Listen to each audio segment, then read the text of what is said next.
Hello friends, मेरा नाम है सुशांत सिंह और आप देख रहे हैं मेरा यूट्यूब चैनल। तो आज का जो टॉपिक है जिसके बारे में हम बात करेंगे वो है हमारा the goals of 5 year plans. Last video तक हम लोगों ने इंट्रोडक्शन से इस चैप्टर की शुरुआत करी थी, ठीक है। सोशलिज्म, कैपिटलिज्म, मिक्स्ड इकोनॉमी हम लोगों ने समझा था कि किस आइडियोलॉजिकल थ्योरी को लेके हम लोग इस देश की इकोनॉमी को चलाएंगे, ठीक। अब हम यहाँ पे बात करेंगे प्लानिंग कमीशन में वो जो 5 ईयर प्लान्स किस किस तरीके से सेट किए जाएंगे। जैसे लास्ट वीडियो तक हम लोगों ने पढ़ा था कि प्लानिंग कमीशन की स्थापना होती है किसी भी देश की इकोनॉमी को चलाने के लिए। अब इंडिया की इकोनॉमी को चलाना है तो एक इंस्टीट्यूशन होना चाहिए जो प्लानिंग पे बात करेगी, जो वहाँ की economic policies, economic growth, development, ऐसी चीजों के लिए बात करेगी। तो उसके जो चेयरपर्सन होते हैं वो प्राइम मिनिस्टर होते हैं, मैंने बताया था आपको, ठीक है। जैसे आज के जमाने में नीति आयोग होता है, तो पहले प्लानिंग कमीशन हुआ था 2014 में जब बीजेपी सरकार आई थी पावर पे, तो उसके बाद प्लानिंग कमीशन को कन्वर्ट करके नीति आयोग बना दिया था। चीजें वही थी, प्लानिंग कमीशन उसको इंग्लिश में बोलते हैं, फिर उसको हिंदी में नीति आयोग बोलता है, प्लानिंग को नीतियां बोला जाता है, ठीक है। तो इस तरीके से काम होता है। तो अब हुआ क्या, देखो, प्लानिंग कमीशन बनता है, 5-5 साल के प्लान बनाए जाते हैं कि पहले 5 साल में क्या ग्रोथ पे काम किया जाएगा, फिर अगले 5 सालों में क्या काम किया जाएगा। तो हम यहाँ पे फर्स्ट 5 ईयर प्लान के बारे में बात कर रहे हैं ना, कि फर्स्ट 5 ईयर प्लान क्या गोल थे। तो उसके 4 प्लान थे: ग्रोथ, मॉडर्नाइजेशन, सेल्फ रिलायंस और इक्विटी। इन 4 पॉइंट्स पे बात किए गए कि इन 4 चीजों पे फोकस किया जाएगा इस देश की इकोनॉमी को बढ़ाने के लिए। इन चीजों पे सबसे पहले काम किया जाएगा। तो एक एक करके हम लोग इन चीजों को समझते हैं। चलो देखो, पहली चीज क्या आती है हमारी, ग्रोथ। ग्रोथ का मतलब क्या होता है यहाँ पे? ग्रोथ का अगर हम एक सिंपल टर्म इकोनॉमिक्स में समझें तो ग्रोथ का मतलब होता है जब किसी भी देश की इकोनॉमी होती है ना, उसमें जितनी ज्यादा प्रोडक्शन होगी उतनी ज्यादा उसकी ग्रोथ होगी। कैसे? देखो, अब होता क्या है कि देखो, देश की इकोनॉमी कैसे वर्कआउट करेगी भाई। इंसान को बेसिक रिक्वायरमेंट क्या है उसकी? रोटी, कपड़ा, मकान। वो उसको कैसे मिलेगा? जब वो पैसा कमाएगा। पैसा कैसे कमाएगा? जब उसको नौकरी मिलेगी। तो बेसिकली क्या है कि एम्प्लॉयमेंट जनरेशन करना, ठीक है। अब एम्प्लॉयमेंट जनरेट करना और उसको फिर वही बेसिक कपड़ा, रोटी, कपड़ा, मकान के लिए जिद्दोजहद करनी है, मेहनत करनी है। अब वो जो चीजें हैं जो इंसान को चाहिए वो भी तो प्रोड्यूस करना होगा ना इकोनॉमी में। वो जितना ज्यादा प्रोड्यूस करेंगे, जैसे मान लो, जैसे मैंने हाथ में ये घड़ी पहनी हुई है, मेरे को घड़ी की रिक्वायरमेंट है। अब ये घड़ी किसी फैक्ट्री में बनेगी, ठीक है। किसी फैक्ट्री में जब वो घड़ी बनेगी तो जितना ज्यादा घड़ियां बनेंगी तो क्या होगा, वहां पे ज्यादा से ज्यादा रोजगार मिलेगा, लोगों को काम करने को मिलेगा। फिर ज्यादा से ज्यादा जब घड़ियों की डिमांड बढ़ेगी मार्केट में तो ज्यादा बिकेंगी तो और ज्यादा रोजगार मिलेगा, ठीक है। उस तरीके से फिर और भी कोई चीज हो गई, इस तरीके से इकोनॉमी वर्कआउट करेगी, ठीक है ना। तो कहते हैं कि इसलिए इकोनॉमी में जितनी ज्यादा प्रोडक्शन होगी, चाहे वो फिर मैन्युफैक्चरिंग हो, एग्रीकल्चर हो या फिर सर्विस सेक्टर हो, वो जितनी ज्यादा ग्रोथ लेगा उतना ज्यादा इकोनॉमिकल ग्रोथ देखने को मिलती है। उसी को हम बोलते हैं यहाँ पे ग्रोथ। क्या मतलब? अब इकोनॉमी को ग्रोथ लेवल पे लेके जाना है, चीजों में ज्यादा से ज्यादा मैक्सिमम प्रोडक्शन होनी चाहिए, ठीक है। तो इसीलिए बोला गया कि सबसे पहला तो मैक्सिमम प्रोडक्शन, यानी कि इंक्रीज इन प्रोडक्शन, फिर इकोनॉमिक ग्रोथ और फिर जीडीपी एज अ केक।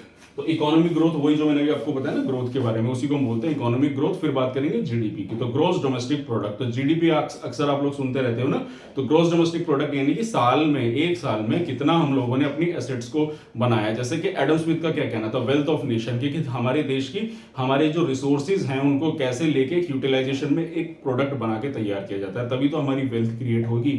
अब मान लो कोई भी चीज है, कोई सामान है, जैसे ये दोबारा घड़ी का एग्जांपल ही मैं लेता हूं, रिसोर्सेज का इस्तेमाल करके इसको एक वैल्यूएबल गुड बना दिया गया। लेकिन अब जैसे इसमें रबड़ का बैंड है या फिर ये प्लास्टिक है, ये ऐसे पड़ा होगा तो वो वैल्यू का नहीं होगा। उसी रबड़ के बैंड को लेके, प्लास्टिक को लेके घड़ी बना के वैल्यूएबल आइटम बना दिया। तो अब इस देश की एक वेल्थ हो गई ना, ये 1000-2000 जो भी इसका प्राइस होगा, ठीक है। तो उसी तरीके से कि मैक्सिमम ग्रोथ करनी है तो मैक्सिमम प्रोडक्शन करनी होगी। किसी भी देश में जितना ज्यादा प्रोडक्शन होगी, जितना ज्यादा चीजों को बनाया जाएगा, तैयार किया जाएगा, उतनी ज्यादा मार्केट में डिमांड अपने आप ही क्रिएट होती है। वही होता क्या है ना कि देखो, इकोनॉमी में जितना ज्यादा चीजों को बनाओगे, प्रोडक्शन करोगे, तो ऑटोमेटिकली डिमांड अपने आप क्रिएट होती चली जाएगी, लोगों को रोजगार मिलेगा, फिर पैसा आएगा, उसी पैसे से फिर वो उन्हीं चीजों की डिमांड करते चले जाएंगे, ठीक है। तो पहला टारगेट तो यही था हमारा, ग्रोथ, कि देश की इकोनॉमी में हमें ग्रोथ करनी होगी अब बहुत ज्यादा। दूसरा आता है हमारा मॉडर्नाइजेशन। मॉडर्नाइजेशन का यहां पे मतलब हो गया कि भाई देखो, ग्रोथ तो होगी लेकिन उस ग्रोथ में कहीं ना कहीं एक मॉडर्न टर्म्स में हम उसको समझना होगा। क्या मतलब? जैसे कि पहले हम बात करेंगे न्यू टेक्नोलॉजी की, न्यू सीड्स, न्यू मशीनरी। चलो जैसे हम बात करें एग्रीकल्चर की, अगर एग्रीकल्चर में हमें और बेहतर प्रोडक्शन करनी है और बेहतर हमें पैदावार करनी है तो उसमें अच्छे बीज का उपयोग करना होगा, बढ़िया फर्टिलाइजेशन का यूज करना होगा, ठीक है। फैक्ट्रीज में बात करें तो हमें अच्छी मॉडर्न मशीनरीज लगानी होगी, तभी तो ज्यादा बढ़िया चीजें करेंगे। तो यहाँ पे मॉडर्नाइजेशन का मतलब हो गया कि कोई भी बिजनेस एंटरप्राइज है, कोई भी सेक्टर है, तो उसमें काफी सारे टाइम टू टाइम बदलाव लाने पड़ेंगे, तभी चीजों में बेहतर इंप्रूवमेंट होगा। ठीक है ना। जैसे मान लो किसी भी तरह की कोई फैक्ट्री है या फिर कोई भी चीज हो गई, जैसे मान लीजिए कि ये यूट्यूब चैनल मैं चला रहा हूँ, ठीक है, तो ये भी एक तरह का बिजनेस मान लीजिए इसको।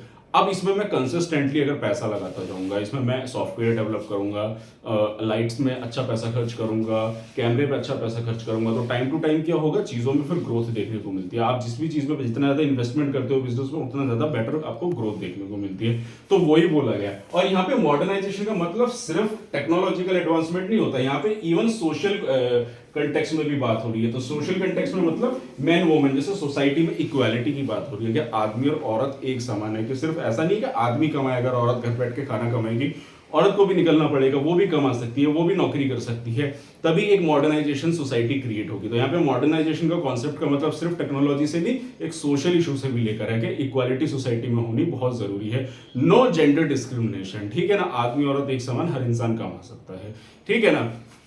तो दूसरा था हमारा मॉडर्नाइजेशन। फिर तीसरा आता है हमारा सेल्फ रिलायंस।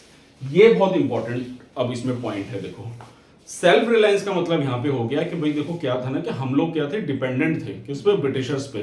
फाइनल गुड सारा बाहर से बनकर आ रहा था, तो हम लोग बहुत ज्यादा डिपेंडेंसी हो गई थी उन लोगों पे। तो याद करो लास्ट चैप्टर में हम लोगों ने क्या पढ़ा था, कि हम लोग मैक्सिमम एक्सपोर्टर हो गए थे रॉ मटेरियल के, और इंपोर्टर हो गए थे किसके, फाइनल गुड्स के। तो हमारी डिपेंडेंसी उन पे हो गई थी। तो यहाँ पे ये बात रखी गई कि हम लोगों को सेल्फ रिलायंट होना है, मतलब सेल्फ इंडिपेंडेंट। हमें किसी बाहरी कंट्री के साथ, पहली बात तो ज्यादा इंपोर्ट करना नहीं है, इंपोर्ट करेंगे भी तो सिर्फ रॉ मटेरियल लेंगे। अगर मान लो हमारे पास कोई रॉ मटेरियल अवेलेबल नहीं है तो हम बाहर से रॉ मटेरियल ले सकते हैं, लेकिन कोई भी फाइनल गुड हमें बाहर से इंपोर्ट नहीं करना। हमें मैक्सिमम फाइनल गुड्स अपने ही देश में बना के तैयार कर रहे हैं, तभी हम लोग सेल्फ रिलायंट हो पाएंगे, ठीक है ना। और इसी टाइम पीरियड में हमारी जो इकोनॉमी थी ना, वो भी क्लोज्ड इकोनॉमी थी, ओपन इकोनॉमी नहीं हुई थी। ओपन इकोनॉमी का मतलब एक्सपोर्ट इंपोर्ट नहीं था, बहुत ना के बराबर था। तो फिर वो 1991 के रिफॉर्म में स्टार्ट होगा, जब लिबरलाइजेशन, प्राइवेटाइजेशन, ग्लोबलाइजेशन जैसी चीजें देखने को मिलेंगी, ठीक है। तो वही बता रहा था कि ओन रिसोर्सेज और इंपोर्ट रिसोर्सेज या फिर अवॉइड इंपोर्ट। तो मैंने बताया ना आपको कि सारी चीजें हुई कि मतलब अपने आप को सेल्फ रिलायंट करना है, अपने आप को सेल्फ इंडिपेंडेंट करना है, तो अपने ही देश के रिसोर्सेज का इस्तेमाल करके चीजों को बना के तैयार किया जाएगा, ताकि हम किसी भी बाहर वाली कंट्री पे डिपेंडेंट ना रह सके, ठीक है। और चौथा पॉइंट आता है हमारा इक्विटी। इक्विटी वैसे कि यहाँ पे हम शेयर मार्केटिंग वाला इक्विटी नहीं है, ये इकोनॉमिकल टर्म होता है। अब इस इक्विटी का मतलब क्या होता है, देखो इसका मतलब होता है यहाँ पे equality, equal income and wealth distribution. तो बेसिकली क्या है, कोई भी देश है अगर उसके अंदर ग्रोथ, मॉडर्नाइजेशन, सेल्फ रिलायंस जैसी चीजों से ही सिर्फ देश नहीं बढ़ेगा आगे, जब तक, क्योंकि इन सब चीजों से हम पैसा तो कमा लेंगे, लेकिन फिर भी ऐसे काफी सारे देश हैं जिसमें ये सारी चीजें होने के बावजूद भी गरीबी देखने को मिल रही है। तो कहीं ना कहीं वेल्थ यानी कि इनकम का अनइक्वल डिस्ट्रीब्यूशन है। जैसे आज के जमाने में हमारे देश में अभी भी इनकम का इनइक्वल डिस्ट्रीब्यूशन है। कैसे, जैसे कि हमारे देश की 90% जो इनकम है वो देश के 10% लोगों के पास है, और जो देश के 10% 90% लोग हैं उनके पास सिर्फ 10% इनकम है। तो इसको इनकम अनइक्वल डिस्ट्रीब्यूशन कहते हैं, ठीक है ना। लोग गरीब है, कम देश की तो जो ग्रोथ हो रही है, लेकिन गरीब तो गरीब ही है। तो वो चीज नहीं होनी चाहिए कि रिसोर्सेज अगर बन रहे हैं तो वो अवेलेबिलिटी हर एक इंसान के पास होनी चाहिए। ऐसा नहीं है कि साबुन, कपड़ा, मकान, रोटी, बिस्किट, आटा, जो भी चीज इकोनॉमी में बन रहा है वो सिर्फ अमीर के पास पहुंचेगा, गरीब के पास नहीं पहुंचेगा। वो सबके पास पहुंचना चाहिए, इक्वली पहुंचना चाहिए, ताकि हर इंसान एक बेहतर लाइफ जी सके, ठीक है ना। बेहतर इस देश का निर्माण तभी होगा जब इस देश में चीजें जो बन रही हैं वो हर एक इंसान के पास पहुंच सके और हर इंसान उन रिसोर्सेज का फायदा उठा सके। अगर इस नेशन में रह रहा है तो हर एक रिसोर्सेज पर हर एक इंसान का अधिकार है, तो हर इंसान को प्रॉपरली वो बेसिक रिक्वायरमेंट होती रहनी चाहिए। और यही था हमारा पहला 5 year goal of 5 year plan, जो टारगेट लिया गया था, ठीक है, पहले 5 ईयर प्लान में। तो ये हम लोगों ने इसके बारे में आज हम लोगों ने पढ़ा इस वीडियो में। तो आई होप आपको टॉपिक अच्छे से समझ में आ गया होगा। अब अगली वीडियो से हम एग्रीकल्चर और बाकी चीजों के बारे में पढ़ना शुरू करेंगे, कैसे कैसे क्या क्या चीजें हुई, बाकी सारे सेक्टर्स को अच्छे से समझेंगे और क्या क्या डेवलपमेंट होती है, ठीक है ना। तो ये था मेरा आज का टॉपिक। तो अगर आप लोगों को मेरा काम पसंद आ रहा है, अगर आप लोगों को मेरी वीडियो अच्छी लग रही है, तो मेरे चैनल को सब्सक्राइब कीजिए, मेरी वीडियो को लाइक कीजिए, कमेंट में अपना कोई भी डाउट है वो पूछ सकते हैं, और इस वीडियो को मैक्सिमम लोगों तक शेयर कीजिए। तो आज के लिए इतना ही, मिलते हैं नेक्स्ट वीडियो में। Thank you very much.